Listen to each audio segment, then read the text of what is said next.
In other news, the California Department of Finance is the target of a cybersecurity attack. Federal and state officials are now investigating. KCRA 3's Capitol correspondent Ashley Zavala joins us live in studio to explain the latest developments, Ashley, and if the state funds are at risk. Right. Well, first we want to tell you that state officials say at this point state funds have not been compromised in the apparent hacking.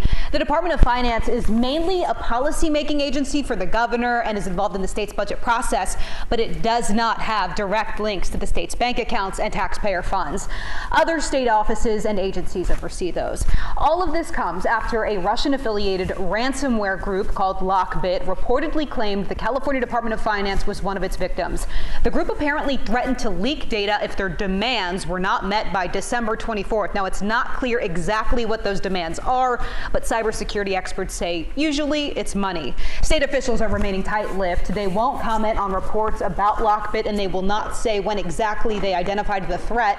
Our sources say the state identified the attack in its early stages, and they say servers are back up and running at the Department of Finance today.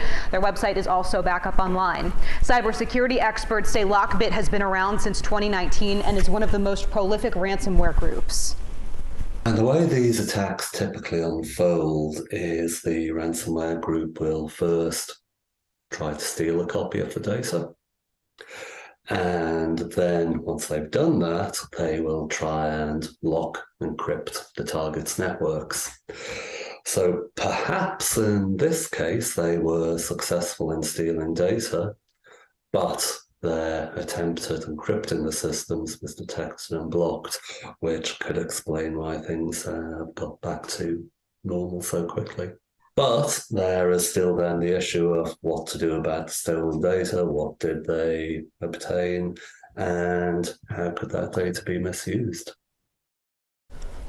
Now, Governor Gavin Newsom is legally required to present his proposal by January 10th, which the Department of Finance is heavily involved in, but that work will not be impacted as a result of this, as far as we know at this point. Right. So a lot going on here. Do we know exactly when all of this started? We don't. In fact, the state still continues to not say when exactly they identified this threat. We know our sources close to this investigation say the state worked, hard all weekend to control this situation, but it really wasn't until this morning when a social media account dedicated to cyber attacks tweeted out that Lockbit had this ransom note targeting the Department of Finance and all of that. That was posted around 3 a.m. our time this morning. So we'll continue to follow this whole situation, of course. All right, we know you will. Ashley, thank you so much.